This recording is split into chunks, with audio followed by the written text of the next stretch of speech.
Bueno, bienvenidos nuevamente a todos. Hoy pues tenemos lo que sería la segunda lección de nuestra asignatura de historia. Entonces quisiera preguntarle, voy a preguntarle a alguno de los que está acá, a María Angélica. María Angélica, ¿qué hemos visto hasta ahora en nuestra asignatura? Para que contextualicemos también a Astrid Carolina, de pronto a Emerson, que no estuvo en la última clase, y a Yanis tampoco que estuvo, pero dime en qué vamos, qué hemos visto hasta el momento. Bueno, hemos hablado de los dinosaurios, de las estrellas, de las, a ver, esto, ¿cómo es que se llama? De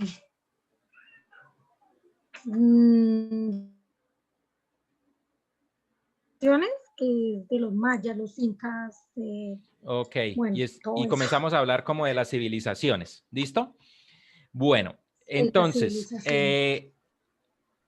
si yo hiciera un resumen, estuvimos hablando de 3 historias. Entonces, por un lado está la historia del universo, que es cómo apareció, pues, aparecieron todas las galaxias, las estrellas, etcétera. Hablamos de la historia de la Tierra, pues que tiene que ver también con la particularidad de nuestro planeta, que es bastante particular y único y pues que hace que haya vida, que eso no es tan común. Debe haber en otra parte, pero ni idea dónde, porque no hemos ni salido del sistema solar, entonces no sabemos, pero el tema es que la historia de la Tierra la vimos, cómo fue que comenzó a surgir la historia de la Tierra y terminamos con la historia de las especies y dentro de la historia de las especies hablamos de los inicios de la historia del hombre. Entonces los inicios de la historia del hombre es, también hoy vamos a ver con un pedacito de ese tema y hoy nos vamos a concentrar en lo que es la historia de la humanidad y lo he dividido en 3 partes. La primera es la historia de las civilizaciones, que hace que hoy estemos acá, que pues estemos en un país con unas características y que hoy existan, bueno, hoy existen alrededor de 187 países con sus respectivas culturas, con sus respectivas religiones, con sus respectivas monedas, con sus respectivas costumbres, y todo eso pertenece a algo que es la historia de las civilizaciones. La otra cosa que voy a hablar de la historia de la humanidad es la historia del conflicto. Y esa historia del conflicto parte porque si vemos desde que haya dos, o sea, la historia de la humanidad tiene varias versiones por las religiones. La que nosotros más conocemos es de la Biblia. Y no estaban sino Adán, Eva, Caín y Abel. Y hubo ya una pelea. Entonces, nada más había 4 y hubo ya conflicto. Entonces, la historia del conflicto viene desde allá, desde que existieron los primeros hay conflictos y pues eso ha tenido también una evolución, unas características especiales y obviamente tiene unas implicaciones en la historia de la humanidad. Y la tercera parte de la historia de la humanidad que voy a contemplar es la historia de las religiones. ¿Por qué? Porque la historia de las religiones define gran parte de lo que es la cultura de cada sociedad. Y casi que yo pudiera decir de cada región del mundo, depende en gran medida de la historia de las religiones, o sea, cómo se comportan, cómo actúan, cómo se relacionan. Eso depende en gran medida de la historia de las religiones. Entonces, por eso estas 3 cosas que vamos a ver hoy son importantes dentro de la historia de la humanidad. Y es el compendio.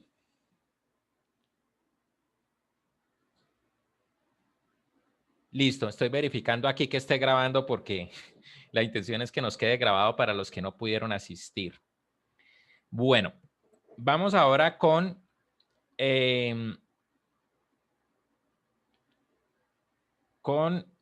bueno, este es también como lo que se pudiera dividir. Lo que pasa es que aquí está, mira, la historia de las civilizaciones, la historia del conflicto, la historia de las religiones, la historia de la ciencia y la historia del arte.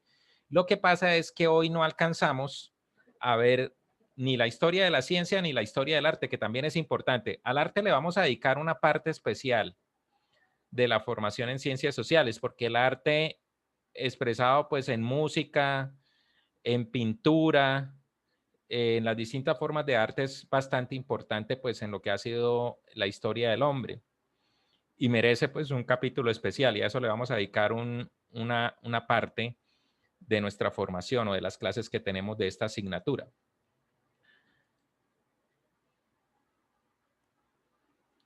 Bueno, aquí tenemos lo que sería como el primer cuadro que ya nos relaciona un poquito lo que es, o sea, nos conecta con lo que estamos viendo, la historia de la Tierra, la historia de las especies, y entonces aquí comienza a aparecer ya el hombre tal como somos nosotros, con una capacidad de raciocinio, con un cerebro especial, con unas características que hacen que si nosotros evaluamos hoy en día, las especies más grandes son las ballenas, los tiburones, los elefantes, es quizás como las especies más grandes que hay, pero nosotros, o sea, siendo de menos tamaño, de menos peso, etcétera, somos la especie dominante en estos momentos. O sea, no hay una especie sobre nosotros.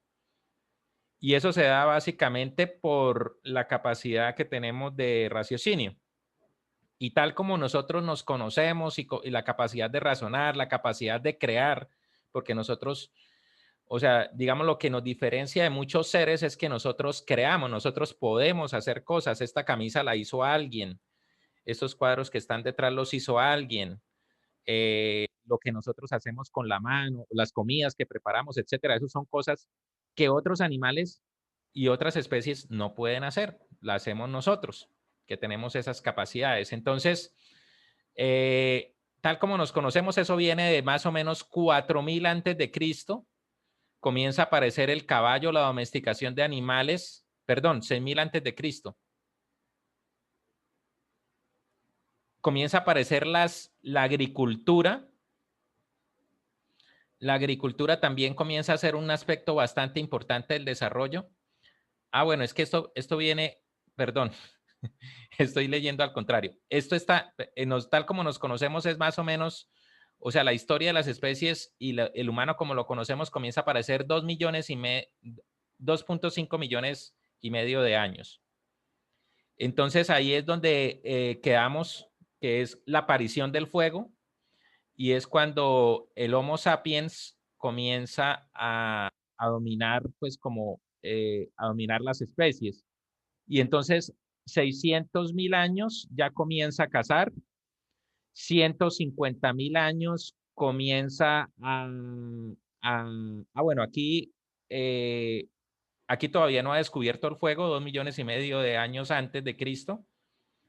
Aquí sí comienza como con piedras, porque las primeras cosas que el hombre comenzó a utilizar es piedra para hacer como lanzas y con eso cazar, con eso pues hacía ropa y se protegía y hacía que no, pues que no se lo comieran. Aquí cuando descubre el fuego, que es 150.000 años antes de Cristo, ya comienza a aparecer una característica especial que es el consumo de carne, que fue lo que hablamos la vez pasada. Y 40.000 años antes de Cristo comienza a aparecer la organización de los primeros caseríos. ¿Qué es un caserío? O sea, es algo donde ya no, o sea, ya no tengo que esconderme en las cuevas porque hasta aquí era como esconderse en cuevas. Aquí ya comienza a aparecer como las primeras chozas. Y entonces en una choza yo ya puedo dormir, yo ya puedo pensar en organizar mi familia, puedo organizar la casa, tengo herramientas para cazar. Y aquí 8.000 antes de Cristo comienza a aparecer lo que es la agricultura y también comienza a aparecer como, o sea, como la organización de una familia. Entonces la organización de una familia sería la mujer se va a encargar de cultivar y se va a encargar de preparar los alimentos. Y entonces ya no estamos hablando de una chocita, sino estamos hablando de varias, que es lo que aparece acá. 6.000 antes de Cristo, entonces ya no es una chocita sola, donde está el cazador y de pronto su familia única, sino ya hay varias y entonces se forma como un caserío. Y los caseríos se basan pues en la agricultura. Y 4000 antes de Cristo comienza a aparecer lo que es la rueda y los animales domésticos y la domesticación de animales, que es algo también muy importante. Y aquí comienza a aparecer algo que define también o sea, marca la historia del hombre, que es la aparición de la escritura y la aparición del lenguaje. ¿Sí?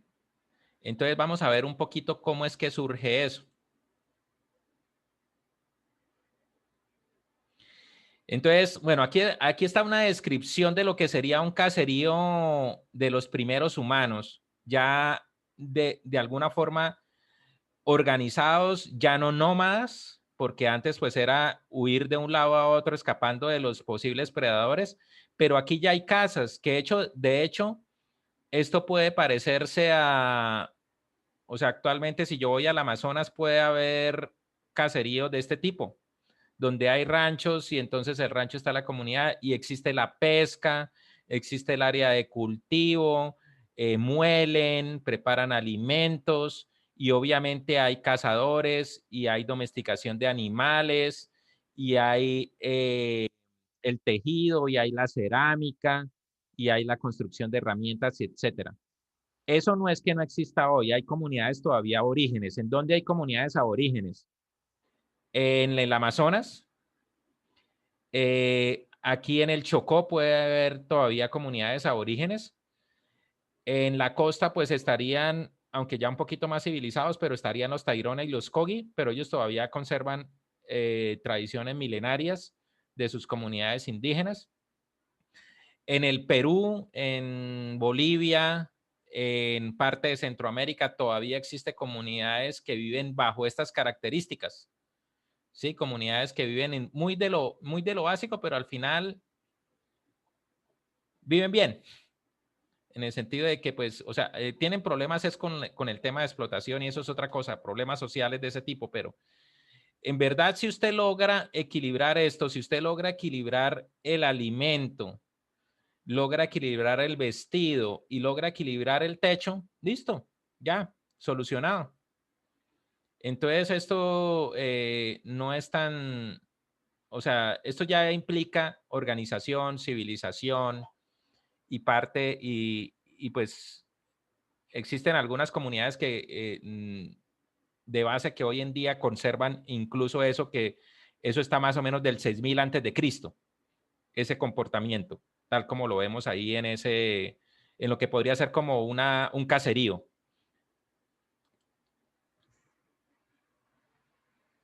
Aquí ya comienza a aparecer como el mapa. Entonces, las civilizaciones, aquí quiero que miren una cosa. Las primeras civilizaciones surgieron ¿en dónde? En Mesopotamia, en Egipto, en Grecia, en Irán, que es pues lo que, o sea, como comunidad antigua se conoce como los persas, pero lo que hoy es Irán, Irak, ahí era donde estaban asentadas esas comunidades. La India, la China y Japón. Japón también, Japón es muy milenario. Muy seguramente Daniel en su investigación estará encontrando que ellos tienen registros bastante antiguos. A nivel de América, entonces, ¿qué tenemos? A nivel de América tenemos Centroamérica, que pues la base son una cultura que se llama la cultura omeca, y de los omecas provienen los aztecas y los mayas, pero la base son olmecas. Y al sur está la civilización, está la cultura chavín, que esa cultura es una cultura antigua que finalmente derivó en lo que es la civilización inca, ¿sí? Entonces América tenía también civilizaciones antiguas. Quiero que miren, o sea, qué particularidad ven en los mapas o en el mapa. Por ejemplo, a ver, ¿a quién le pregunto? Emerson, ¿qué ves en los mapas de las primeras civilizaciones de particular? Sobre todo en este de arriba. Pues, profe, la verdad, veo No, particular, que dependiendo de cómo eran las primeras civilizaciones, hay bastantes lugares donde existían, ¿no? ok. Pero hay una particularidad que es, digamos, la clave para que surja una civilización, que es los ríos. Entonces, aquí tenemos el río Nilo, que es el río más grande del mundo, o sea, más extenso del mundo. El Amazonas creo que es el más caudaloso, pero este es el más grande, o sea, el que recorre más distancia. Y esto dio la base para Egipto. O sea, gracias al Nilo existieron los egipcios. En lo que es la Mesopotamia, que aquí se considera, o sea, mejor dicho, en la historia de la Biblia, el paraíso o el Edén, porque hablan en el Génesis, hablan de la confluencia de 3 ríos. Y dentro de esos 3 ríos están el Tigris y el Éufrates. Esos ríos son mencionados. Y ahí se considera que surgió las primeras civilizaciones. De hecho, aquí surgió la escritura. En la Mesopotamia surgieron las primeras escrituras. Y el hecho de tener estos 2 ríos hace que haya ya la posibilidad de construir grandes civilizaciones.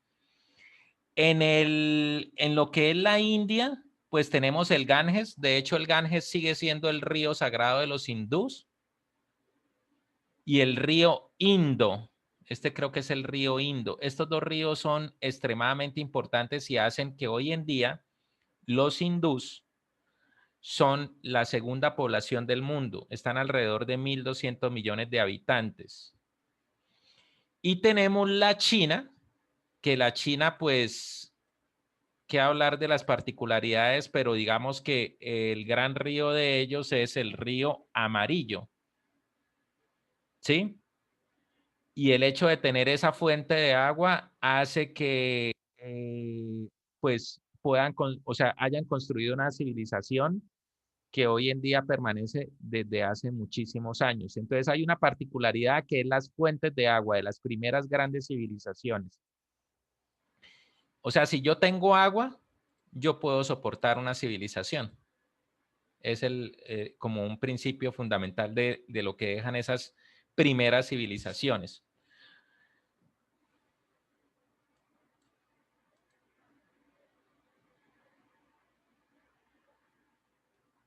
Entonces hay civilizaciones que estamos hablando de más o menos 3.000, 4.000 antes de Cristo. Entonces hay unas que son, o sea, digamos que estas 3 son las que más conocemos por la historia. Entonces los persas, los egipcios y los griegos.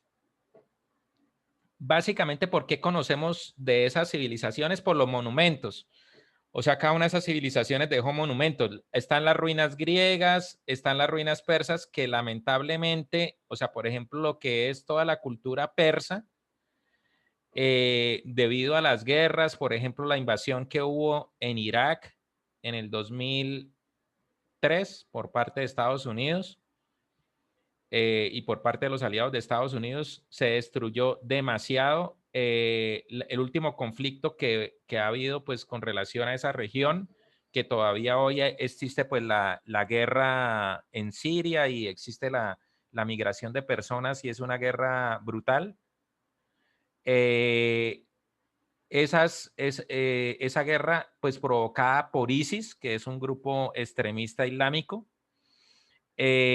ha destruido gran parte de la cultura persa, o sea, monumentos, estatuas, etcétera, han desaparecido porque las han bombardeado y pues ya eso no queda casi nada. De Egipto pues quedan las tumbas y quedan los museos, los principales museos del mundo, el Louvre, que es el museo más famoso de París, tiene más o menos 10 salas completas donde hay momias, sarcófagos, joyas, etcétera, extraídas de las tumbas egipcias. y ellos dejaron demasiada escritura. Ellos escribían papiros y escribían en las paredes. Entonces prácticamente su historia está ahí, en esos sitios. A nivel de América, ¿qué tenemos? Tenemos los incas, tenemos los mayas y tenemos los aztecas.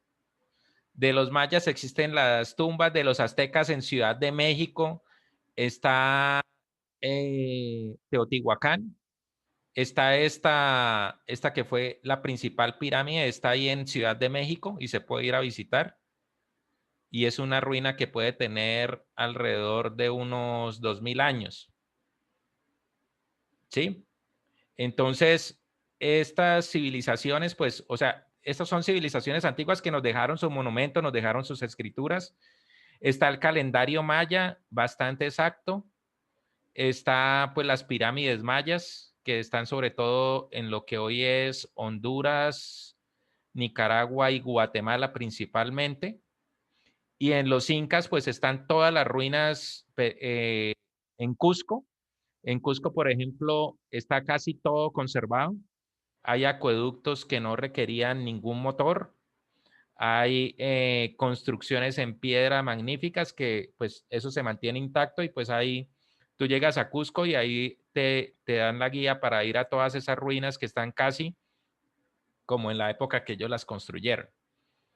Entonces estas civilizaciones son bastante importantes, aunque ya no existe ninguna de estas civilizaciones, dejaron huella y dejan huella en lo que hoy es el mundo contemporáneo. Hay otras civilizaciones que son importantes en el tema cultural, pero que se destacaron fue por el tema de su espíritu guerrero. Entonces aquí tenemos, por ejemplo, los vikingos, que esto es de la serie Vikingos, que está por ahí en Netflix, que ahorita está en la última temporada. Están los celtas, que eran conocidos por ser guerreros porque se pintaban, se tatuaban y pues estaban desde niños entrenándose para pelear, igual que los vikingos. En la serie Vikingos vemos cómo desde los 5 años comenzaban a pelear. Están los mongoles, que fueron una civilización guerrera muy fuerte, sobre todo en los primeros años de nuestra era o de los primeros años o sea, más o menos hasta el 1000 después de Cristo fueron una civilización guerrera bastante importante y eran, o sea, porque ellos tenían una cosa en la guerra, dominaban el caballo y eran unos guerreros que dominaban el arco. No ha habido guerreros, o sea, capaces de igualar a los mongoles con el arco y el caballo. Eso era como una máquina de matar, eran esos mongoles. Y a nivel de América, pues tenemos los piel rojas que también eran bastante diestros en el manejo de caballos y en el manejo del arco y la flecha. Entonces hay civilizaciones que también se han distinguido por eso, ¿no? Por el tema de su espíritu guerrero y que se inculcaba desde muy niños. Ahorita más adelante cuando veamos la historia de las guerras lo vamos a ver un poco. Aquí hay un paralelo de lo que son las 4 de las civilizaciones antiguas más importantes. Entonces está Mesopotamia, que comenzó con los sumerios, después vinieron unos que son los acadios, los babilónicos, el más famoso aparece en la Biblia, que es Nabucodonosor, que es el rey que se vuelve loco y bueno, una de las historias de la Biblia habla muchísimo de él. Después vienen los asirios y por último vienen los persas. Pero todos estos tienen la misma raíz, mesopotámica. Está Egipto, que Egipto tiene una particularidad que es, ellos, o sea, mejor dicho, si yo pusiera al mejor arquitecto del mundo hoy a hacer una pirámide, las características que la hicieron los egipcios, se llevaría, o sea, no sería tan fácil con las herramientas que hay actualmente. En esos momentos lo que habían era carros, o sea, carros cargados por personas y, o sea, organizar las personas de la forma que ellos lo organizaron, organizar las piedras de la forma que lo organizaron para hacer sus monumentos es en verdad una cosa increíble, pero es que ellos, aquí aparece el 3100 antes de Cristo como datos registrados, pero ellos se dicen que tienen más o menos, o sea, que ellos pueden estar por ahí en el 5000 antes de Cristo ya comenzaron a construir la cultura, porque aquí ya comenzaron a construir cosas visibles. Y ellos desaparecieron totalmente gracias a los romanos. Gracias a que Cleopatra prácticamente, o sea, por el tema perdió el poder contra los romanos y pues finalmente terminaron siendo totalmente absorbidos, y esa cultura, pues lo único que quedaron fue las pirámides y lo que hay hoy en día en los museos del mundo. La cultura china es del 3000, se dice que son también como del 5000 antes de Cristo. La cultura china tiene una particularidad que es, o sea, los grandes inventos de la humanidad son de carácter chino: la brújula, la rueda, la pólvora, todo eso, el papel, todo eso lo inventaron los chinos, y lo inventaron hace muchísimo. O sea, cuando se descubrieron aquí en Occidente o comenzaron a aparecer en Occidente, eso ya, los chinos ya hacían maravillas con eso. Y la India, pues tiene una civilización también muy antigua, pero esa civilización está mucho más orientada por el tema de la religión. O sea, ya lo que se ha desarrollado, de hecho, mucha gente hoy en día dice, bueno, yo quiero tener un cambio espiritual de mi vida, y se va para la India, porque allá es la fuente de una cantidad de, o sea, mejor dicho, todo lo que hoy en día se hace de meditación, control de respiración, todo lo que hoy en día sea comida saludable, todo lo que hoy en día sea vida sana, tiene raíces en la India. Las raíces son de esa cultura. Y esa cultura, pues, tiene un fuerte componente relacionado con la religión. Aquí está, aquí vamos a hablar un poquito como de cómo se fueron construyendo los imperios. El primer gran imperio, pues fueron los egipcios. Los egipcios en realidad estuvieron por acá, pero digamos que hubo alguien que marcó como la diferencia en lo que es expandir un imperio en el mundo. Y esa expansión del imperio en el mundo fue hecha por alguien que se conoce como, o sea, digamos el más famoso de los griegos, que en realidad él pues pertenecía, o sea, Grecia tenía pues varios como provincias, y la persona a la que voy a hablar era Macedonio, que es Alejandro Magno. A él lo formó Aristóteles. Era un filósofo, y a él le enseñó pues a pensar y bueno, todas esas cosas, y él fue el que prácticamente construyó el primer gran imperio, porque esto iba desde Grecia, pasaba por Egipto, pasaba por lo que era el imperio persa, y casi llegó a la India. Cuando fue a llegar a la India, pues se murió. Y ahí acabó su imperio, y prácticamente pues ahí se comenzó a ver que la posibilidad de expandir, o sea, la posibilidad que existía de expandir imperios. Bueno, este aquí también es, o sea, que comienza a ver como el primer conflicto, que es con los persas, ¿no? Porque los persas, en el momento que Alejandro Magno pues decide expandir su imperio, se va a encontrar es con el dominio persa. Para eso pues, digamos, uno se puede basar bastante en el cine y en las películas, y ahí estaría la película 300, que es como la historia del conflicto entre los persas y los griegos. Aquí hay un aporte de lo que sería como ese primer imperio o sea, los imperios persas. ¿Qué dejaron? Los imperios persas dejaron escritura.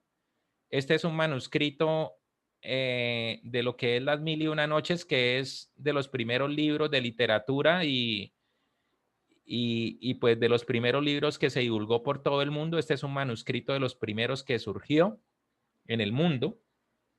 Los árabes escriben de derecha a izquierda, ¿no? Y escriben como todo, como con símbolos que son como letra pegada, pero al revés. monumentos que dejaron construcciones, gran parte de estas ha desaparecido y esto es algo que hay en un museo. Hay un museo que ojalá cuando ustedes vayan a esa ciudad que se llama Berlín, que es una ciudad que tiene muchísimos museos en distintas categorías, en pintura, etcétera. Pero a mí el museo que me parece más espectacular de allá es el Pérgamo, se llama Museo de Pérgamo. Y lo que hicieron en ese museo fue llevar piezas de ruinas de distintas culturas y establecieron, o sea, como escenarios de cómo era en esa cultura, porque esas culturas desaparecieron.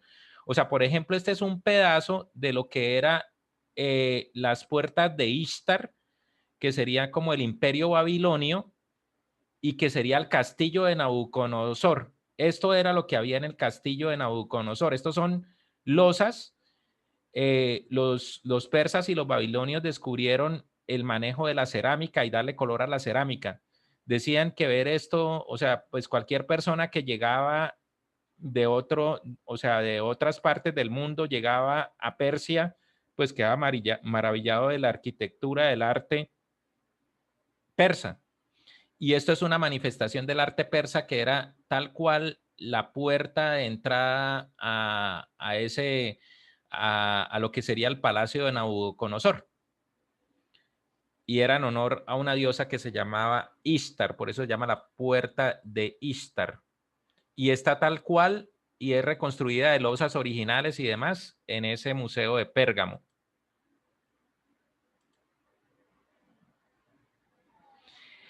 Esto era lo que yo les decía, de dónde salió Alejandro y hasta dónde llegó Alejandro. Alejandro llega hasta la India y todo esto lo dominó, todo esto fue dominio suyo. Y fue de las primeras grandes expansiones que hubo de los imperios. Esto de acá, esta es la ruta que siguió, que no fue, o sea, fue algo así como por unos 15 años. Y él murió en realidad bastante joven.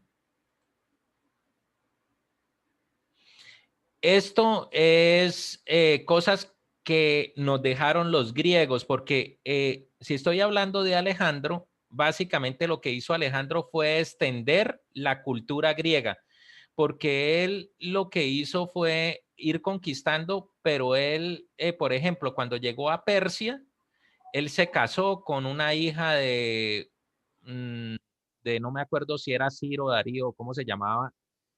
el, el emperador persa que estaba en esos momentos, pero él le gana la batalla y finalmente termina casándose con alguien de la familia real persa, con el objeto de que iban a ser propiedad, o sea, el dominio iba a ser griego, pero ellos iban a mantener sus costumbres. O sea, eso fue una cosa que él hacía ahí, porque él tenía como un espíritu democrático.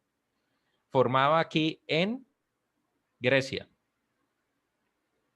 Entonces fue de esas características, pero lo que pasó pues fue que al final pues hizo todas sus conquistas y demás y al final eso fue desapareciendo. ¿Qué nos queda de los persas? Nos queda, por ejemplo, el teatro, nos quedan los Juegos Olímpicos, que hoy en día se está pensando en hacer estos años los Juegos Olímpicos de Tokio. Eso es gracias a los griegos. La cerámica, las esculturas o hacer esculturas casi perfectas, iguales a, o sea, por ejemplo, representar en una escultura los músculos del hombre, de la mujer, la figura de la mujer, etcétera. Todo eso se lo debemos a los griegos, la cerámica que dejaron.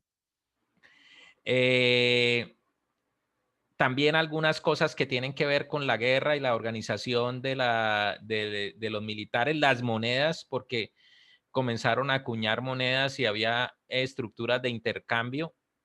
Y una cosa que nos dejaron muy importante, que es la posibilidad de, o sea, digamos que qué pasaba en una plaza griega o en una tribuna griega. Alguien podía dar una idea y someterla a todos los ciudadanos y se hacían procesos de votación y usted qué piensa de esto y se escribía y se dedicaba tiempo a pensar. O sea, el dedicar tiempo a pensar, que es básicamente como lo que hoy en día es la filosofía, pues nace aquí con los griegos. Y ese es uno de los principales legados, y es comenzarse también a cuestionar. O sea, la base del avance del hombre es preguntarse. Entonces ellos comenzaron con eso. O sea, alguien se paraba y decía, oiga, ¿ustedes qué piensan de esto? Y se armaban discusiones y al final, pues democráticamente se iba decidiendo acuerdos y se iban colocando en acuerdos. El principio, eso es principio también de la democracia, y eso surge con los griegos y es un legado de ellos. ¿A qué nos lleva todo este tema de las civilizaciones? A lo que tenemos hoy en día, que es, este es un aborigen australiano actual, que hay comunidades todavía aborígenes, estos son africanos actuales, estos son palestinos actuales, chinos actuales, japoneses actuales, mongoles actuales, judíos actuales, árabes actuales, y aquí estamos nosotros, los latinos. Entonces, ¿qué pasa con nosotros los latinos? Que aquí tenemos de todo. Aquí ha habido, y de hecho somos una combinación donde hay desde asiáticos, desde, por ejemplo, aquí en Colombia ha habido migraciones árabes y de hecho, pues gran parte de la costa atlántica tiene descendencia árabe. Tenemos poblaciones indígenas, tenemos poblaciones afro, tenemos obviamente pues descendencias y rasgos y características de españoles. Entonces, bueno, todo está ahí combinado. Entonces nosotros somos una mezcla de muchísimas, muchísimas culturas. Y eso, pues en definitiva somos los latinos. De pronto un japonés es mucho menos mezclado, mantiene sus culturas, etcétera, porque no se ha mezclado. Lo mismo puede pasar de pronto con aborígenes australianos, con africanos como de estas tribus, porque en África, pues no me acuerdo cómo es que se llama esta tribu, pero estas son tribus africanas que hoy en día existen y tienen población y cultura, etcétera. Ok, chat. Sí, señor, tenemos mucha diversidad de personas, los latinos. Ok. Bueno. Aquí voy a comenzar a hablar de cómo comienza a aparecer dentro de lo que es la historia de la humanidad la organización del mundo acorde con o sea, con lo que es un imperio. Y ahí quiero diferenciar algo que es muy importante, que yo considero que es importante que entendamos. Una cosa es una civilización y otra cosa es un imperio. Los imperios normalmente están basados por estructuras de personas, o sea, están basados en personas, están basados en caudillos, están basados en un líder, etcétera, pero no tienen un cimiento sobre la cultura. Entonces, normalmente lo que pasa con un imperio es que tarde o temprano va a desaparecer, tarde o temprano. Vamos a quedar sin ese imperio va a desaparecer. Entonces, hablemos de cosas actuales. Entonces, Estados Unidos, pues tuvo, antes del presidente que tenemos actualmente, tuvo a Donald Trump. Él, o sea, se podía parecer a emperadores de otras épocas. Entonces, él creía que ombligo del mundo, no existe nadie más que, o sea, él era todopoderoso, etcétera. Y entonces iba haciendo y deshaciendo con cantidad de cosas, economía, bueno, cantidad de cosas que hizo, que demostraban que era, o que su característica es como de emperador. Y esas características de emperador, pues lo que necesitan es cada vez dominar más, pero finalmente Donald Trump no fue reelegido y eso está ahorita en total reconsideración. O sea, actualmente Estados Unidos está en una vía casi que en contravía de todo lo que estaba haciendo Trump. Entonces, pues ese duró poquito. Hablemos de aquí cerca. Maduro viene pues de más o menos, estamos hablando que en el año 98, 99 comenzó todo este proceso de Venezuela con Chávez y llevamos 20 y pico de años con un régimen que se puede considerar, o sea, lo que pasa es que pues no tiene tentáculos de expansión, pero quisieran, pero no los tienen.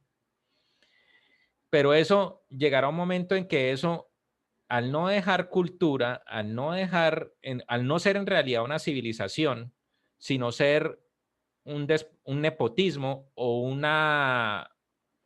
basado netamente en el caudillo, que actualmente puede ser Maduro, y si pasa algo puede ser Diosdado Cabello, si pasa algo puede ser otro, como pasa también de pronto un poco con Cuba, pero al final pasarán porque no se han cimentado en la cultura. Una civilización es diferente.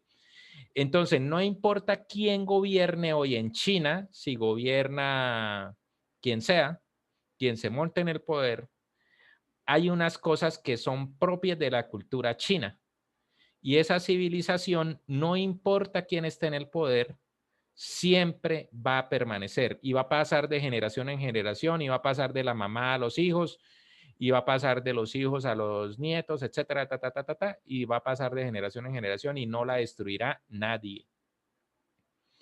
Y una civilización, pues finalmente logra subsistir en el tiempo. Lo que pasa es que, pues obviamente, en la historia de la humanidad han existido imperios y imperios que han dominado el mundo. Entonces, el primer imperio que ejerció un dominio casi que absoluto y que casi opaca las demás culturas, porque si yo reviso los libros de historia, casi que me hablan de la historia romana, pero casi muy pocos hablan de la historia hindú, muy pocos de la historia china, muy pocos de la historia japonesa, porque en realidad todo fue opacado por o sea, lo que nosotros conocemos como el mundo occidental. Nosotros hacemos parte de ese mundo occidental que tiene su raíz en una civilización que son los griegos, pero lo que hacen los romanos es coger los principios de los griegos y ahora lo meten dentro de lo que es poder de hombres. Y entonces ahí comienzan a aparecer los grandes emperadores, los grandes César y bueno, distintas formas de poder, pero que son basadas en hombres y se van pasando por familias y bueno, toda esa cuestión. Y el gran imperio que surge de los grandes imperios basados en hombres, pues es el Imperio Romano. De hecho, pues cuando la historia de Jesús y nosotros vemos en los evangelios, pues es el que domina en esos momentos el mundo, es el Imperio Romano. De hecho, Jerusalén era colonia romana y tenía que rendir tributo a los romanos, y todas las historias del Nuevo Testamento hablan acerca de eso.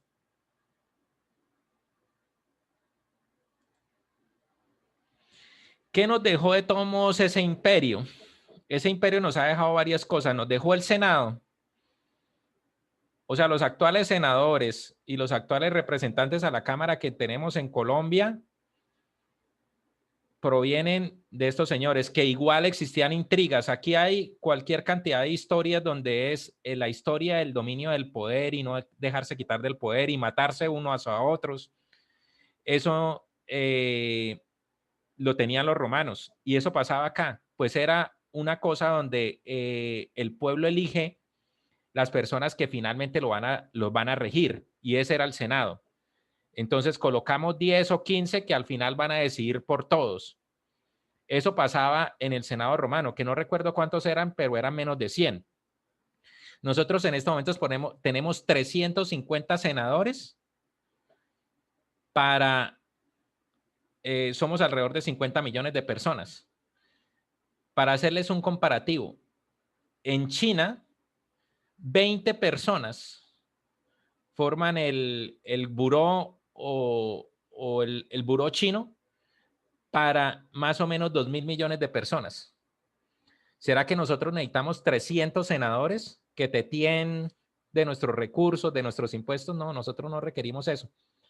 Pero eso en parte se lo debemos a los romanos. Gracias, romanos, porque nos dejaron el Senado y la Cámara. ¿Sí? Gracias a ellos existe esa forma de política. Gracias a los romanos existe el derecho romano, y el derecho romano es el derecho que hoy en día se practica en Colombia. El juicio donde existe un juez que determina basado en las partes y existe un abogado defensor y un abogado litigante y al final hay un acuerdo y un juez es el que decide, también gracias a los romanos. tenían estructuras sociales pues bastante particulares que pues hoy en día no tenemos, pero la base eran los esclavos, que eran los que trabajaban.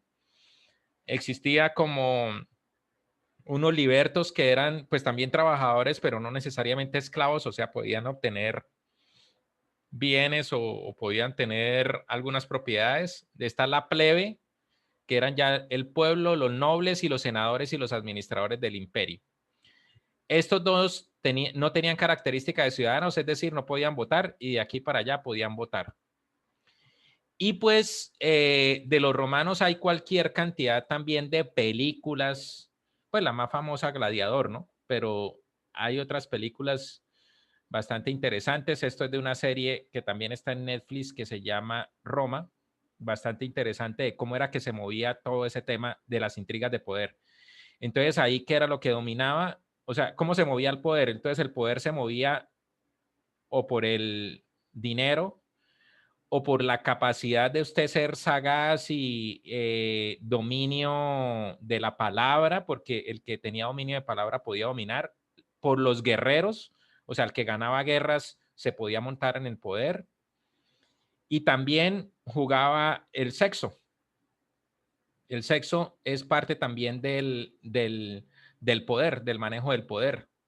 Entonces, si quieren ver, o sea, cómo el poder está determinado por esos factores, por poder económico, por intrigas, llamémoslo así, por sexo y por guerras, pues vean un capítulo de esa serie y verán cómo, o sea, por qué es así, porque, y eso pues, por eso les digo que eso desaparece, porque al final, pues alguien traiciona a alguien o pasa algo, o se matan entre hermanos, etcétera, y al final desaparece. Y pues Roma finalmente desapareció,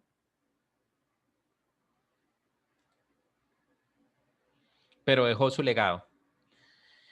¿Qué legado nos deja? ¿Qué legado dejó Roma? Roma dejó un legado que fue la Iglesia Católica.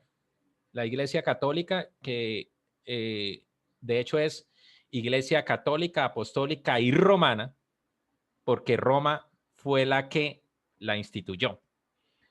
Un emperador romano fue la que la estableció como la religión de todo el imperio romano y gracias a eso se extendió.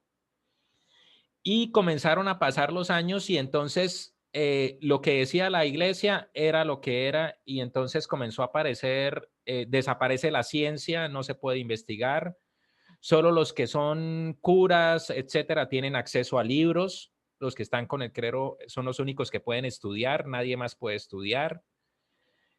Comienzan a aparecer las primeras universidades y comienza a aparecer el poder a través de las monarquías. ¿Y la monarquía qué es?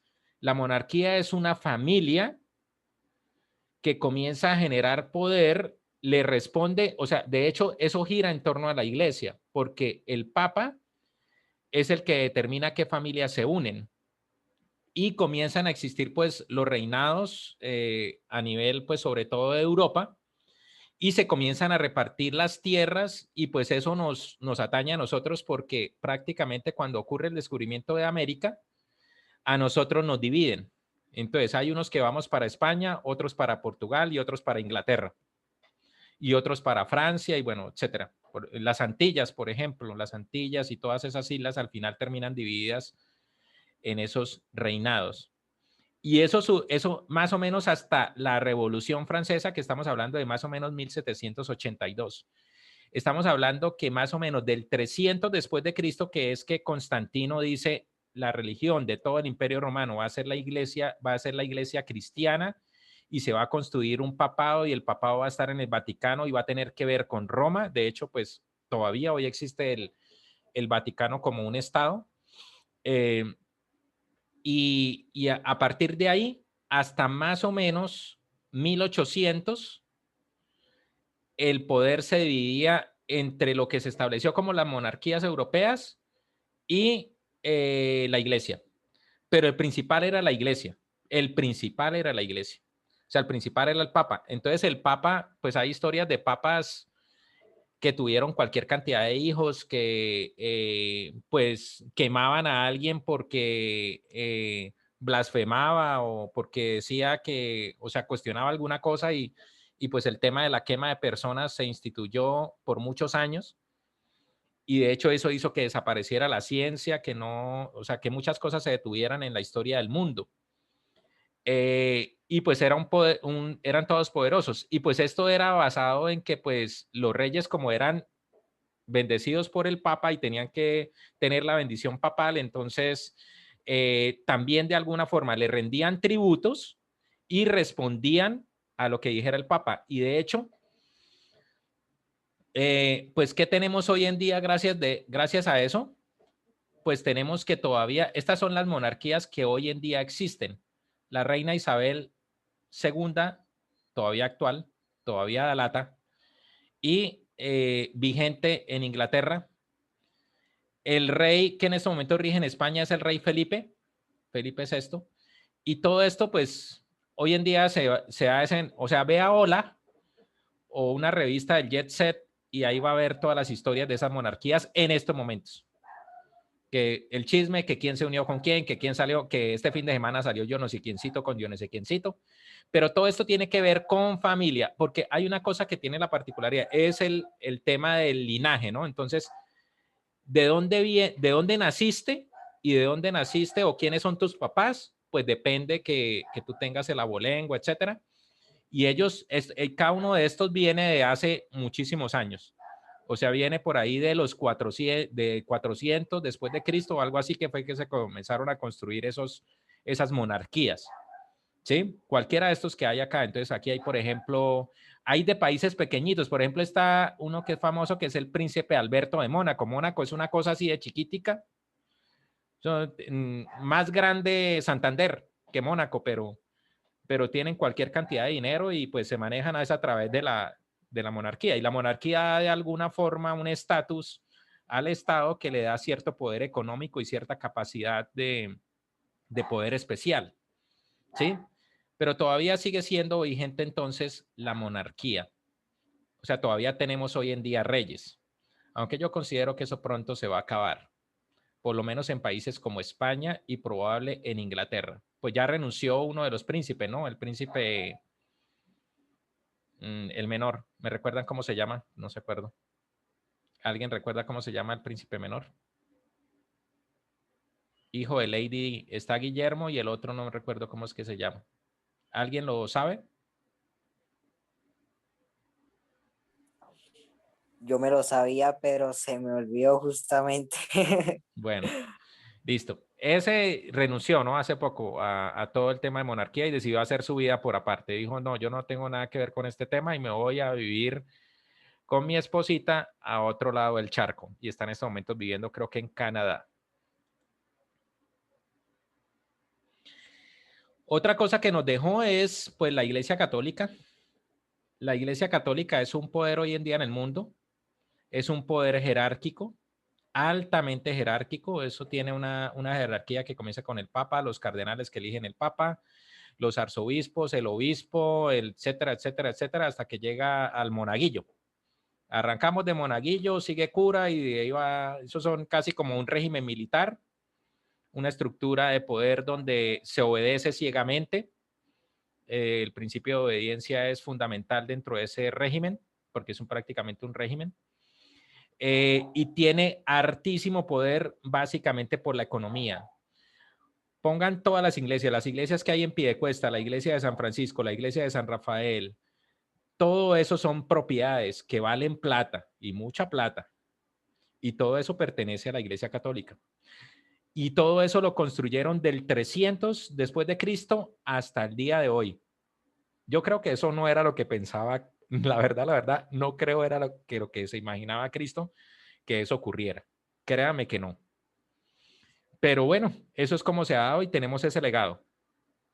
El legado es pues el gran poder que mueve la iglesia pues a través de economía y esa economía hoy en día está dada por propiedades. El Vaticano tiene un banco y tiene muchísimas propiedades y tiene acciones y bueno, maneja empresas y pues eso también ha sido cuestión de películas. Entonces ahí está, por ejemplo, el Código Da Vinci, y otras películas que pueden hablar un poquito de lo que ha sido el manejo poder de la iglesia, incluso en una película que a mí de las películas que más me ha gustado es la serie del Padrino, y ahí hablan cómo pues el Banco del Vaticano pues ha tenido relaciones con las mafias también. Entonces es un poder que pues se ha basado en dinero y se ha basado en propiedades. Así de sencillo. Entonces, y maneja pues, o sea, todo eso capital que fue construyendo gracias a todas esas monarquías le ha permitido subsistir hasta hoy, pero ya no tiene el mismo poder que tenía en el medioevo. Ya no tiene la Iglesia Católica ese mismo poder. De poder decidir, de poder, de todos modos, el Papa sigue siendo una persona influyente, un gran mediador, y pues eso nadie se lo quita, y tanto el Papa Juan Pablo II como el actual Papa Francisco I son grandes mediadores en grandes conflictos a nivel del mundo, y vale la pena pues desde ese punto de vista tener papas de esas características, pero la verdad pues es, o sea, para mí es un imperio. Algún día caerá, porque tiene que ver con personas más que con cultura. En mi consideración, ¿no? Muy respetable la de los demás.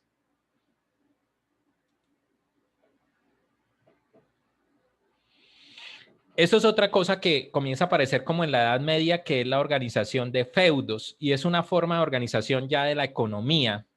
Entonces, aquí pues esto tenía que ver con el rey y el clero, era parte de cómo ejercía el dominio la iglesia. Entonces, de hecho, pues nosotros, o sea, si usted va a cualquier pueblo de Colombia, en la plaza central que hay, en la plaza central está la alcaldía y está la iglesia. Eso es propio de los feudos, porque los feudos organizaban el que mandaba y la iglesia. Esos eran los importantes, el que mandaba y la iglesia. Aún hoy en día en los pueblos, lo más importante son el alcalde y el cura. Aún hoy en día en los pueblos es así. Pero eso es propio de una estructura feudal. Y la estructura feudal es, pues hay quienes cultivan, hay quienes son artesanos y hacen cosas pues manuales, los artesanos, los pastores, los leñadores. Existían los que tenían dominio, que en este caso pues eran los nobles, o sea, los que de alguna forma también defendían, caballeros, condes, marqueses y duques, que pues eso hoy en día existe, por ejemplo, en Inglaterra, y puede existir en algunas partes de Europa, sobre todo en Inglaterra. Todavía hoy existen los duques y todas esas cosas, tal cual como existía en esa época feudal. Y está la religión, obviamente la religión muy importante para mantener mantener el orden. Y estaban pues lo que se llamaría como las fortalezas, ¿no? Entonces, en esa época feudal lo importante era construir fortalezas para que no me invadieran, para protegerme, y que cualquiera que viniera a invadirme, pues yo tenía la forma de protegerme a través de esas fortalezas. Entonces, pues hoy en día subsisten algunos de esos castillos feudales, y era una forma de organización. Entonces, ¿cómo se organizaba todo? Pues se organizaba a través de el clero, pues era la oración, el estudio, ellos eran los que estudiaban. Hay una película que les súper recomiendo, muy buena, de esa época del medioevo y la historia de la iglesia. Se llama El nombre de la rosa. Cuando puedan, véanla. Muy buena esa película. Y hay un libro que se llama El nombre de la rosa, para que vean un poco cómo era la estructura de ese medioevo, ¿sí? Y bueno, la vida de granja o la vida de cultivos, y la vida, aquí comienza a aparecer algo que era muy importante, que eran las personas que hacían especialidades. O sea, digamos, existía el que se volvía carpintero y hacía los muebles, pero entonces él tenía que hacer los muebles ¿para quién? Él hacía los muebles para los que vivían en su feudo, o sea, los que vivían con él, que eran comarcas o lo que fuera, pero eran estructuras de, digamos, de 200 a 1000 personas, o sea, el que tendría más, tendría 1000 personas, o sea, no eran más la población. Entonces, pues no tenía que construir, o sea, pues se podía dedicar en su vida, era hacer las mesas y los comedores de todos los que vivían ahí, ya con eso le bastaba y con eso tenía pues la forma de sustentarse. Lo mismo sucedía con las confecciones, se hacían por artesanos, las confecciones, las armas también, los herreros, los que hacían las armas y las herramientas eran herreros. Surge también cosas como la panadería, un panadero que hacía pues el pan de los que estaban ahí, entonces pues los que hacían ese tipo de cosas y esos eran artesanos, ¿ok? Y eso es propio de la estructura feudal. Después, o sea, después comienza a aparecer algo que comienza a cuestionar básicamente el tema del poder hegemónico de la Iglesia Católica. Y es que comienza, o sea, comienza a aparecer algo que se llama el Renacimiento y eso es algo bastante particular. ¿Por qué se llama Renacimiento? Se llama Renacimiento porque volvieron otra vez a lo que hacían los griegos, que era cuestionarse, que era el arte en su máxima y más pura expresión. O sea, por ejemplo, las esculturas del Renacimiento son extremadamente espectaculares. O sea, yo tuve la oportunidad de ver una escultura que, o sea, por ejemplo, usted ver las venas en una escultura, ver la vena, eso es una cosa así, pues, mágica. O sea, uno dice, ¿cómo un hombre puede llegar a crear eso? Pues eso es propio del Renacimiento. El personaje más emblemático de todo el Renacimiento, Leonardo da Vinci, este es parte de su manuscrito. Ese manuscrito lo compró en no sé cuántos millones de dólares Bill Gates. Bill Gates tiene ese manuscrito escrito por Leonardo da Vinci, que está escrito en forma de espejo. O sea, la forma de leerlo es que tengo que colocar un espejo para poder leer lo que dice ahí. Curiosidades que tiene Leonardo. Esta ciudad pues marca pues gran parte de lo que es la arquitectura, es Florencia y pues de todo lo que tiene que ver con el arte renacentista y una familia en especial que son los Medici, que se comienzan a convertir en los patrocinadores de todas las artes. Dentro de esa es la pintura y esta pues es la más famosa quizás del Renacimiento, que es la Venus de Milo, pintada por Botticelli, un pintor renacentista. Y es como la búsqueda de la perfección, ¿no? O sea, en el arte es la búsqueda de la perfección. Eso se propuso Miguel Ángel, Leonardo, los que hicieron escultura, era hacerlas perfectas. La pintura era hacerla perfecta.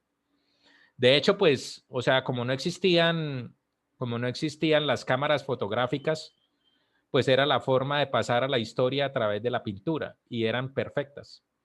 A nivel de España, pues está Velázquez, hay una que ya lo veremos pues en el tema de algunas de las cosas que vamos a ver de historia del arte, pero digamos que Velázquez tiene una pintura que la hizo en un palacio, la dejó pintada y le puso una luz. Entonces cuenta la historia que llegó a alguien a donde estaba la pintura y saludó porque parecía que estuvieran vivos.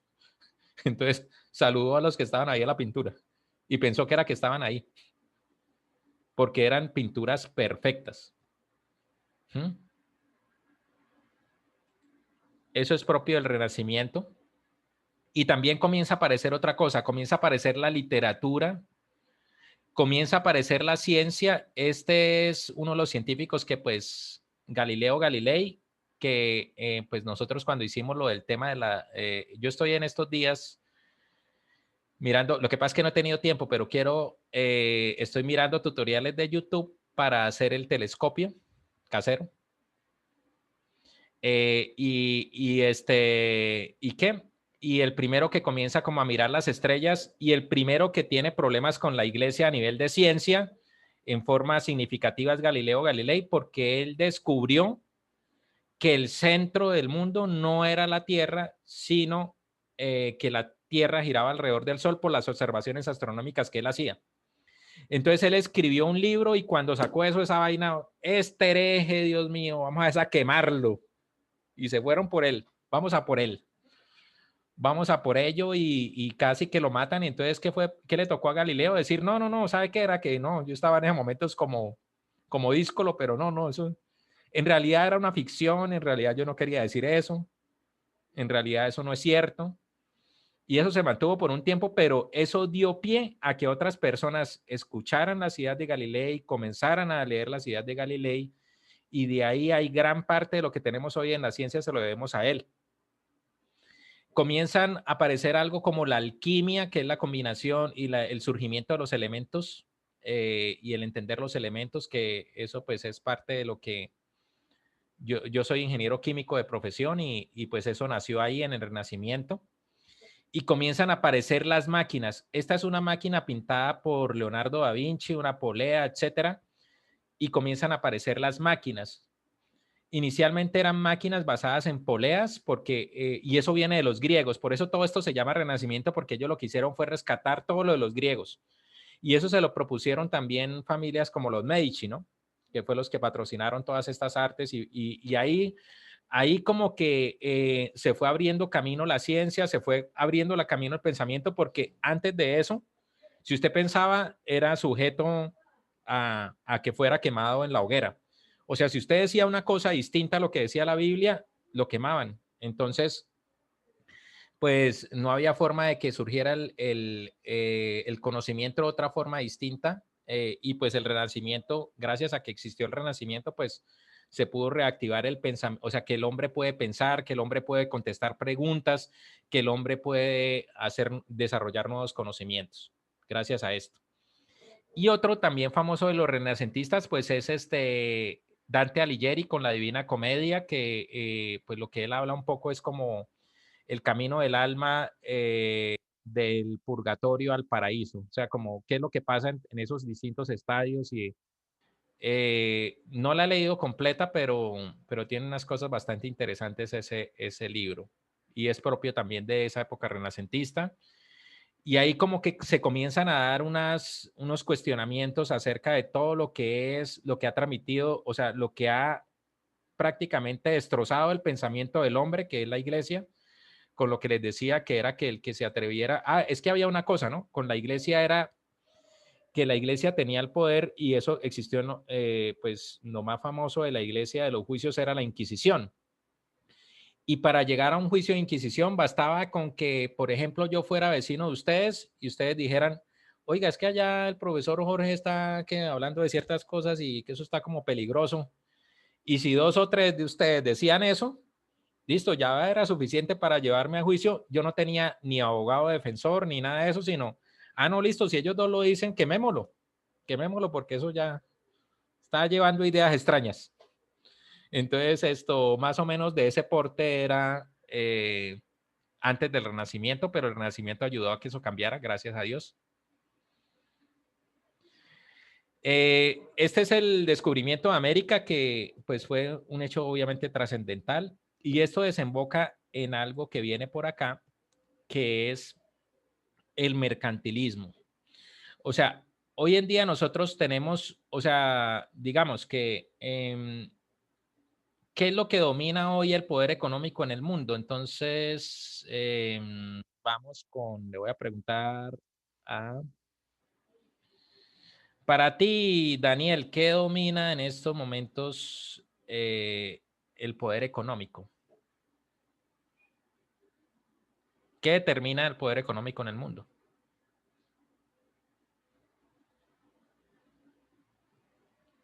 Daniel, cuéntame tú.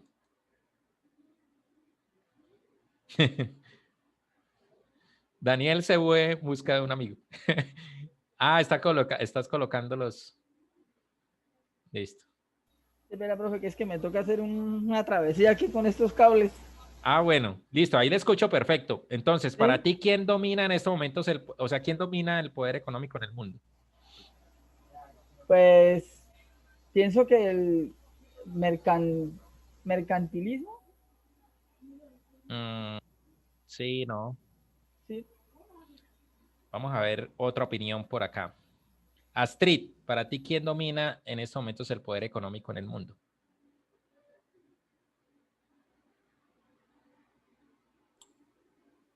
Profe, la economía. La economía, ¿no? Sí, o sea, el quien tenga el poder económico que el poder económico puede ser dado por empresas. Hoy en día, pues, los bancos, es decir, el Fondo Monetario Internacional, el Banco Mundial, dominan el poder económico y definen gran parte de lo que nosotros hacemos en el día a día. Y eso viene gracias a lo que es todo lo que es el mercantilismo. ¿De dónde surge? El mercantilismo surge de el comercio el comercio de bienes, el comercio de bienes, básicamente. Entonces, hablemos de qué pasaba antes del descubrimiento de América y qué es lo que hace Colón. O sea, Colón lo que hace es que Colón dice, hombre, necesitamos telas de la China, necesitamos especias de pronto de la India, necesitamos té, necesitamos, bueno, las cosas que hay en Oriente que no tenemos en Europa, y necesitamos una ruta comercial, porque en ese momento, digamos, los que dominaban las rutas comerciales eran portugueses y holandeses, y ellos eran los que traían ese comercio, y había otros que tenían que pasar, que eran los persas, o sea, descendientes de los persas, que pasaban comercio pues por toda la, o sea, lo que se llama la ruta de la seda, que es una ruta que se hacía en camellos. Y se hacía pues a pie y con el camello, y al final pues llevaban esas mercancías, pero eso demoraba muchísimo tiempo. En las travesías marítimas pues era menos tiempo, y lo que dice Colón es, hombre, si la tierra es redonda, vámonos por este lado y allá llegamos y allá traemos las cosas. Descubre América, pero básicamente ese era o sea, se busca el comercio de bienes. Y oh sorpresa, descubre que esto está lleno de oro, de plata, de metales que tenían valor en ese momento en Europa para generación de capital y para generación de recursos. Entonces comienza a aparecer la acumulación de oro, la acumulación de metales. La utilización obviamente se utiliza para lo que se ha utilizado siempre, para defensa, para armas, para etcétera, para guerras, etcétera. Y surge algo que es la banca. La banca surge con el mercantilismo, porque o sea, es la que permite como al final recaudar recursos y permitir que se conviertan esos recursos en moneda de intercambio. Entonces, la aparición de las monedas como las tenemos hoy en día y la aparición de la banca como la tenemos hoy en día se la debemos en gran parte al mercantilismo, que fue también el que llevó a que se descubriera América. Y pues, ¿qué pasó? Pues el tema era que aquí nos trajeron la religión, nos impusieron la religión, nos impusieron costumbres y se llevaron todo lo que teníamos. O sea, todo lo que teníamos ya dejó de ser de nosotros, y pues construyeron sus grandes imperios y sus grandes monarquías basadas en lo que extrajeron de América. Y esa es pues parte de la historia, y pues hoy en día Europa tiene su poder económico gracias pues a América, ¿sí? Digamos que pues los únicos que son diferentes dentro de toda América pues es Estados Unidos, pero es una historia que vamos a ver más adelante.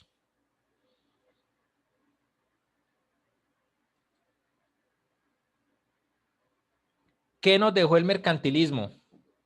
El mercadeo global, estos barcos, estos puertos, todo eso, o sea, hoy en día es el comercio global. Hoy en día puedo mandar a traer un lápiz desde internet, puedo pedir un lápiz desde la China y se va a demorar 2 meses, pero al final va a estar en uno de esos barcos, pero al final me va a llegar.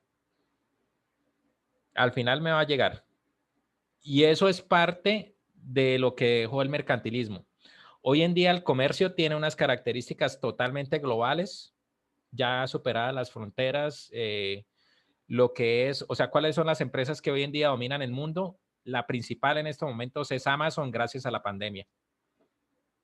Amazon es la empresa más poderosa del mundo en estos momentos. Y pues le sigue Facebook también por sus características de comercialización. Y Microsoft, ahí pegadita las tres. Y Google. Ahí vamos a ver que eso hace parte también como de la historia de las civilizaciones, pero del mercantilismo, los puertos y el movimiento de cargas brutal que tenemos hoy a nivel mundial, ¿sí? El transporte de carga, que se hace pues en avión y pues también en barco, ¿no? Ahorita pues prácticamente los aviones se están dedicando sobre todo a comercializar carga.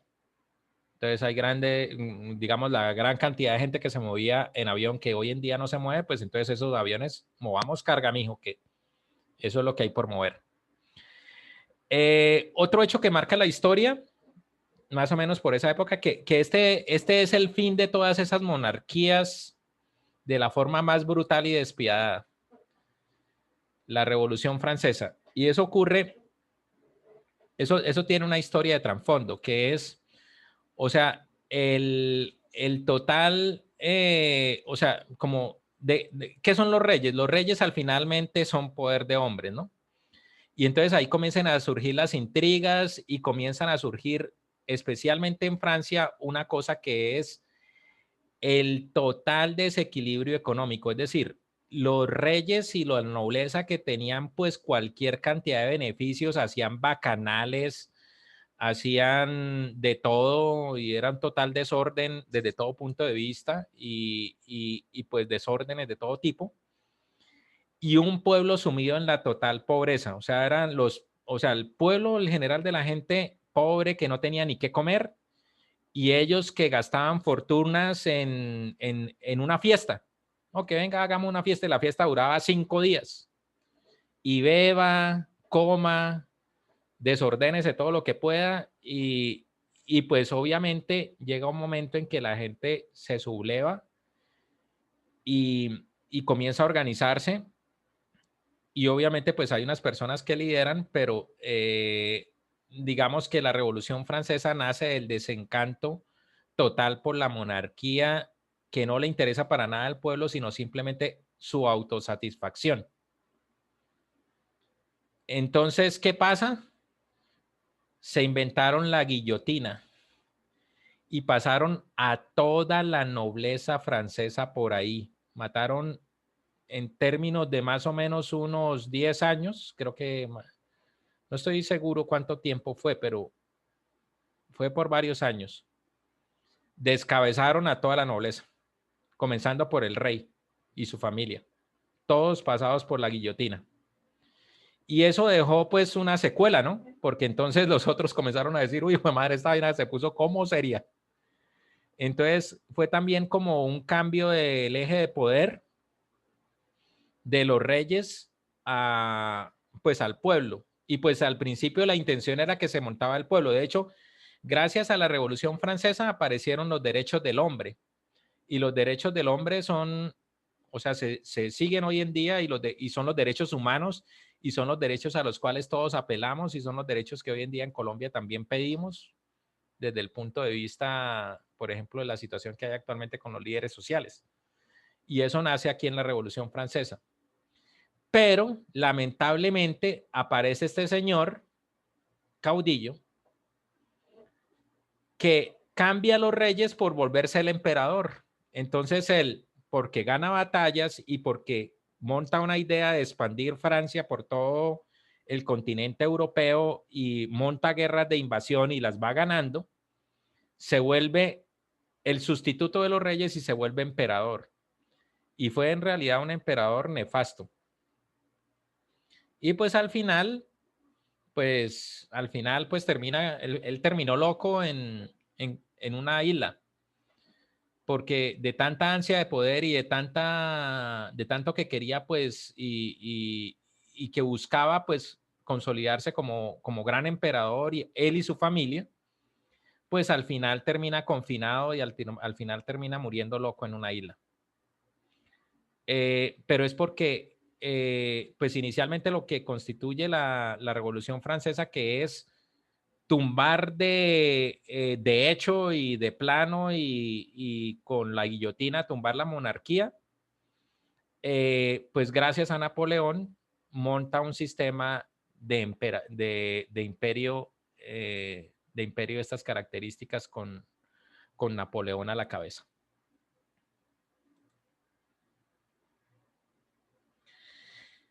Aquí ya vamos a entrar en lo que es los años 1800 y 1900, que el gran cambio que existe es el cambio de la economía, porque es la aparición de o sea, lo que se conoce como la revolución industrial, que nace con la máquina de vapor, que la máquina de vapor, ¿qué es? Mijo, caliente agua y esa agua al final le va a permitir, o sea, esa agua que se convierte en vapor va a permitir el movimiento de máquinas.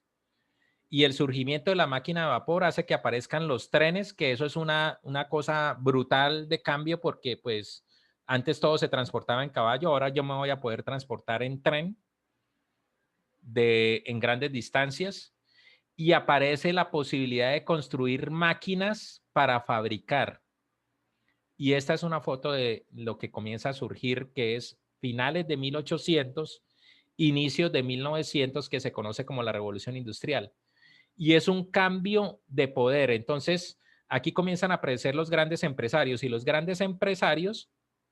bueno, y otra cosa que cambia es que comienzan a surgir las fábricas, que aquí lo que vemos es obviamente las chimeneas, porque el proceso de combustión pues genera vapor, y ese vapor sale en forma de CO2, y ese CO2 es el que produce el humo, y entonces se comienzan a construir ciudades donde hay fábricas de distintas cosas, y esas fábricas necesitan obreros. Entonces se comienza a consolidar la estructura de ciudades como las conocemos hoy, que es pues ciudades donde está agrupado la población obrera, y pues están las grandes empresas, ¿sí? Y eso pues hoy en día es vigente, ¿sí? Entonces comienzan a surgir las industrias, y también en estas épocas, pues más hacia el 1900, comienza a aparecer el petróleo como la fuente máxima de energía, y eso pues tiene también su historia particular. Y pues hoy en día todavía tenemos la hegemonía del petróleo, si no, preguntémosle a los árabes, ¿sí? Y pues la cuestión es que toda esa época de surgimiento de las industrias pues cambia totalmente la forma de funcionar el mundo. Entonces comienzan a surgir la concentración de población en las grandes ciudades, comienza a migrar la gente de los campos hacia la ciudad, a construirse las grandes megaciudades. En ese momento pues sería Londres, París, en Alemania, Berlín, y así pues en las distintas partes de Europa, las grandes ciudades industriales. Y eso pasa también a Estados Unidos, porque en Estados Unidos es donde el petróleo comienza a hacer sus primeros desarrollos, y esa es parte de lo que lo constituye como una potencia mundial. Y eso surge pues hacia el sur de Estados Unidos, en lo que es Texas, y comienza pues a ser la fuente de generación de industrias. Entonces comienzan también a surgir las grandes ciudades americanas, las principales: Nueva York, Boston, Los Ángeles sí es un poquito más reciente, pero digamos que comienzan a surgir grandes ciudades industriales en Estados Unidos, y ciudades al sur de Estados Unidos.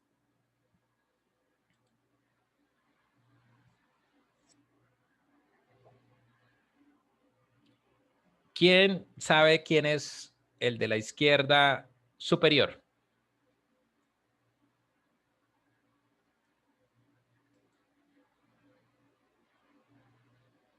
¿Quién está ahí en la izquierda superior?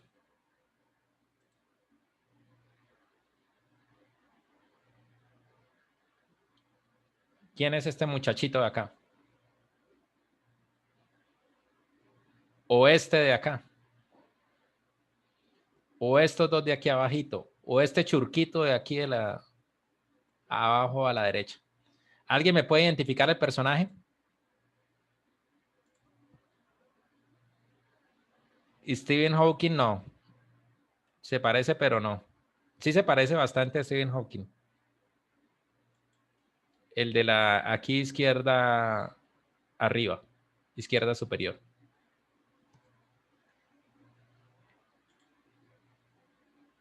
¿Quién escribió por acá? A ver.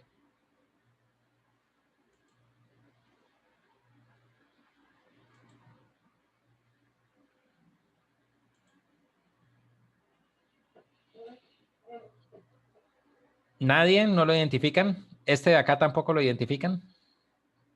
Ese es este mismo, pero ya más, con más edad.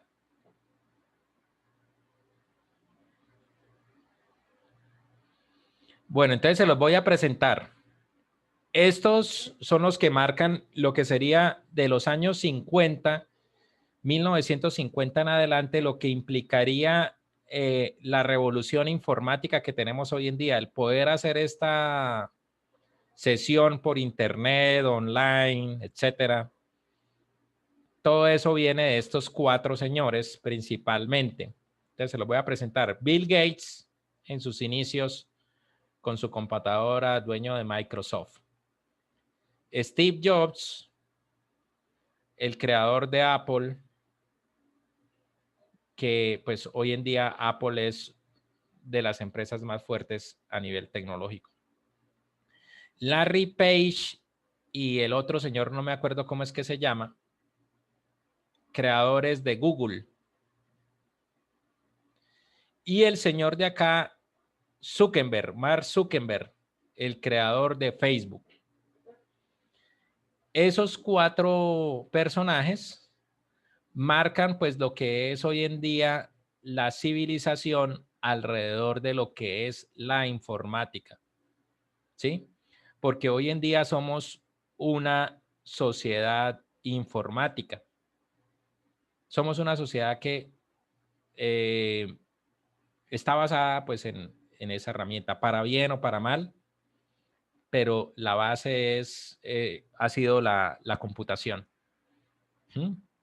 Entonces, estos son como, o sea, grandes artífices de todo lo que hoy en día vivimos y que comenzó por allá en los años 1950. Ahí existió el comienzo de todo esto que tenemos hoy en día.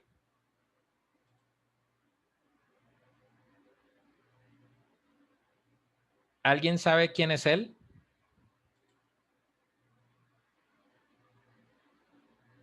Está aquí arriba y está aquí abajo.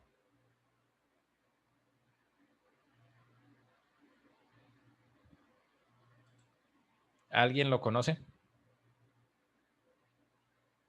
María Angélica, ¿lo has visto alguna vez?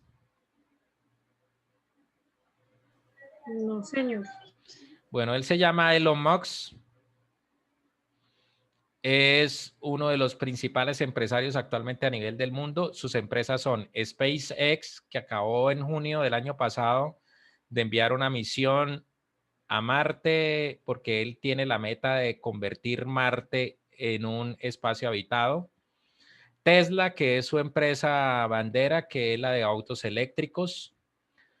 Solar City, energía solar, Neuralink, temas de internet, inteligencia artificial. Es un empresario que se está moviendo en las grandes líneas de tecnología del mundo actuales y comenzó con PayPal. Creó una empresa multimillonaria. PayPal pues la utilizamos, de hecho nosotros la tenemos pues para pagar las mensualidades. Ahí tenemos eso como... Y eso la creó este señor y de ahí pues surgió de ahí comenzó él y pues hoy en día está metido en las grandes revoluciones tecnológicas del mundo y es un personaje central en estos momentos de esas nuevas tecnologías y nuevas posibilidades que hay. ¿Qué nos depara la civilización del futuro? Pues gran parte pues está este tema de las redes sociales. Otra fuente que les recomiendo que pues yo digamos que actualmente, ¿para qué uso las redes sociales? Pues para contactarlos a ustedes, para temas comerciales, porque, pues, por ejemplo, lo hemos hablado con María Angélica, que utiliza Instagram y eso es una red social, y por ahí hace sus procesos de venta. Pero hay una cosa que pues es importante entender, que es la influencia que puede llegar a hacer eso incluso sobre el comportamiento y la cantidad de manipulación que se puede dar por el uso excesivo y la cantidad de problemas que puede generar a nivel individual, a nivel del pensamiento, a nivel de cantidad de cosas, el tema de las redes sociales. Les recomiendo un documental que se llama Se llama, espérate un momento y lo busco acá. Es sobre las redes sociales.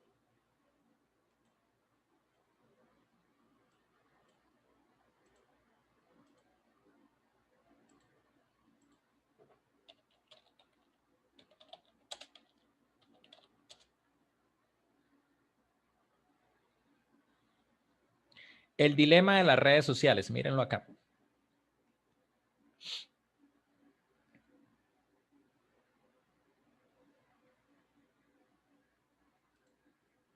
El dilema de las redes sociales. Social Dilemma se llama. The Social Dilemma en inglés.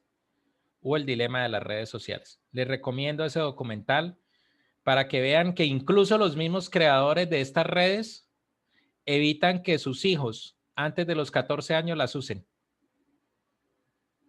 Entonces eso es parte de lo que... ¿Por qué? Porque puede llegar a controlar totalmente tu pensamiento y tu forma de actuar, etc. Entonces hay que tener cuidado con eso. Y yo la verdad, muchas de las cosas que... o sea, a mí me llama muchísimo la atención, pero a mí hay cosas que pues cuando me llaman la atención, la intención no es tanto que me llamen la atención y ya, sino que generen efectos en mí y parte de eso es el racionamiento del uso de redes sociales a raíz de lo que vi. Voy a volver acá.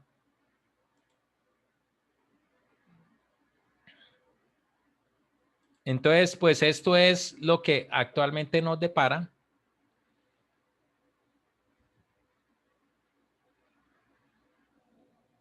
Nos depara, pues, el futuro es, o sea, está determinado que las redes sociales como Facebook sí influyen en elecciones políticas, sí influyen en cantidad de temas y pues su poder es importante hoy en día.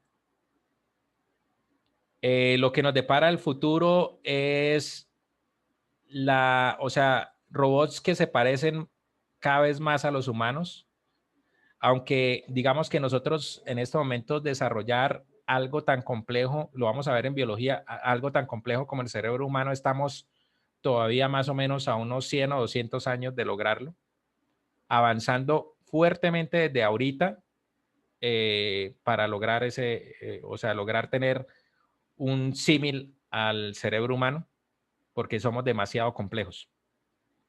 Somos una máquina perfecta por encima de la inteligencia artificial, pero lo cierto es que la inteligencia artificial se ha avanzado muchísimo. La inteligencia artificial hace cosas como que Facebook o Google pueden determinar cómo piensas, qué te gusta, cómo te comportas, por qué haces lo que haces, con gran exactitud. Y eso es parte de la inteligencia artificial. La electrónica en su máxima expresión. Esta es una foto de Tokio. Electrónica en su máxima expresión. Eso nos depara el futuro. Ciudades, o sea, lo que se llaman como ciudades inteligentes y ciudades totalmente digitales. Eso nos depara el futuro. Bueno, solo alcanzamos a ver este tema, Ala. No alcanzamos a las otras dos porque ya estamos sobre el tiempo y pues la intención es también ser racionales. Ciudades tecnodigitales, sí señor, cómo no, Emerson. Entonces, ahí dejamos la historia de las civilizaciones, ahí culmina. Quiero escucharlos. Voy a dejar de compartir la pantalla.